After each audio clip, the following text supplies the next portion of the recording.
국민의힘 대표님께서 인사 말씀 먼저 해주겠습니다. 우리 여당 대표께서 먼저 하셔야 되는 거 아닌가 모르겠네요. 먼저 하시죠. 순서 정해놨습니다. 순서 정해. 마이크가 없어서 시간 되면 저 마이크 꺼질까봐 걱정할 염려가 없어요. 그리고 저 오늘 제가 정청래 대표님하고 악수하려고 당대표 되자마자 마늘하고 쑥을 먹기 시작했는데 미처 100일이 안 됐는데 오늘 이렇게 악수에 응해주셔서 감사합니다.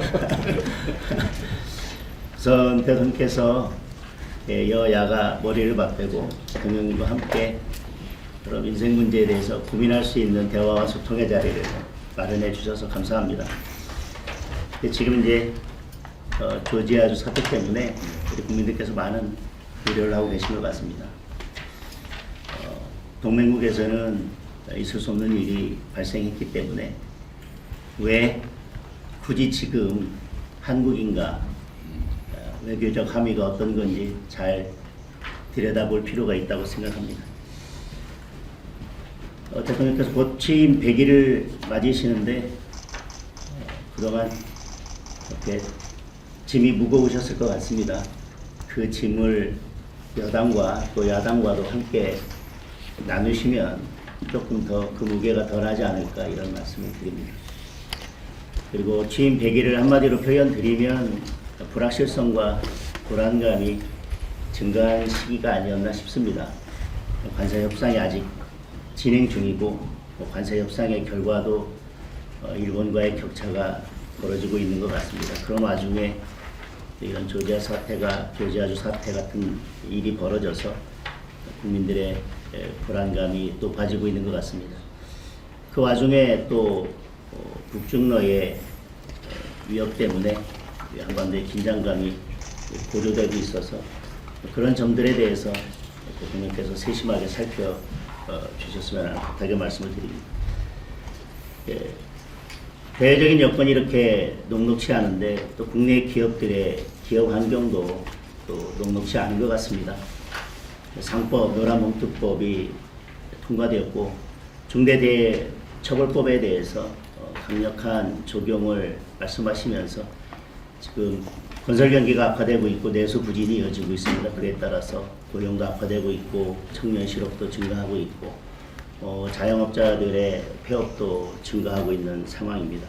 이런 악순환이 계속되고 있기 때문에 여러 여건들을 살피셔서 기업들이 숨쉬고 원활히 기업 활동할 수 있는 여건들을 만들어 주십사 하는 부탁의 말씀도 드리겠습니다.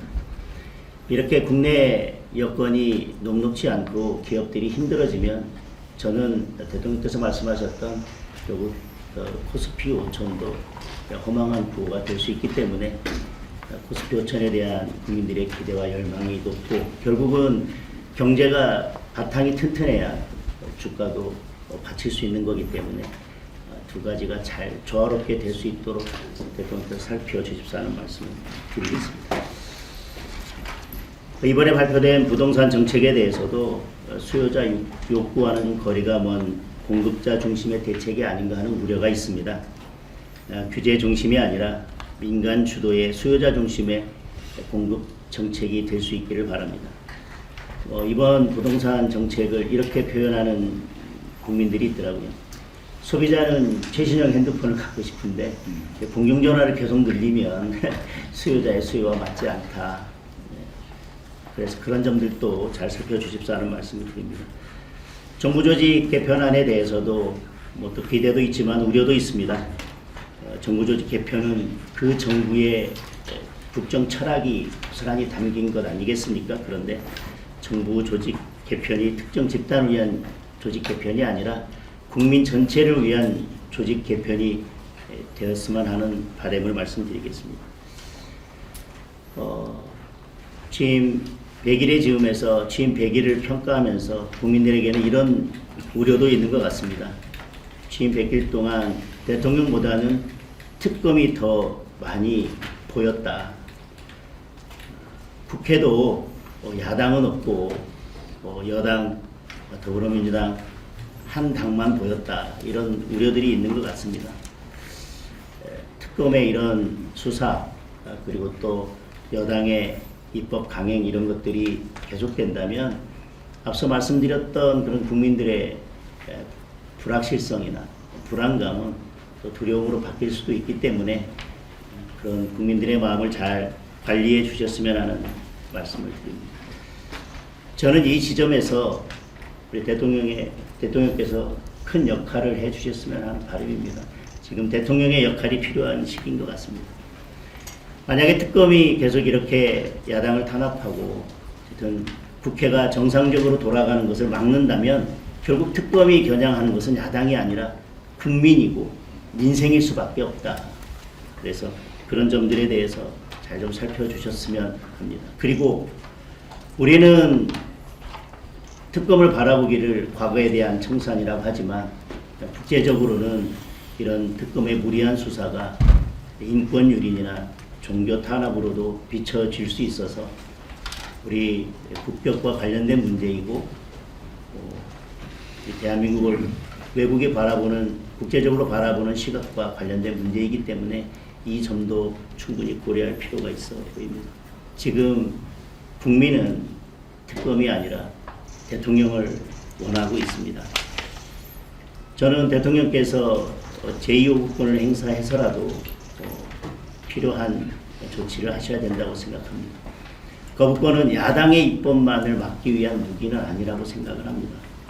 민생을 살리고 정치를 복원하고자 한다면 저는 지금 특검을 연장하겠다는 법안이나 특별재판부를 설치하겠다는 이런 법안들에 대해서는 대통령께서 과감하게 제2요구권을 행사해 주십사 하는 건의를 드립니다. 그렇지 않다면 지금 이런 여러 법안들, 특히 특검을 연장하거나 특별재판부를 설치하는 이런 법안들이 결국 대통령의 뜻과 같은 것이 아니겠나, 대통령의 뜻과 일치하는 것이 아니겠나라고 국민들께서는 오해하실 수도 있다고 생각합니다. 지금은 사법부가 권력 앞에서 스스로 누워서 자는 척을 하고 있지만 헌법 질서에 맞지 않는 이런 특별재판부 이런 것들이 강행이 된다면 저는 지금 자고 있는 사법부를 일으켜 세울 수도 있다는 우려를 합니다. 헨리 키신저가 정치적 대화는 갈등을 해결하는 열쇠라고 했습니다. 특정 진영이 아니라 국민 모두의 대통령이 되어 주십사 하는 부탁의 말씀을 드립니다. 상대를 죽여야 내가 사는 정치를 끝내는 대통령이 되어 주십사 하는 부탁의 말씀을 드립니다. 견제와 균형이 무너지면 민주주의는 사망합니다. 대통령이 지금 그런 균형추의 역할을 해주셔야 한다고 생각합니다.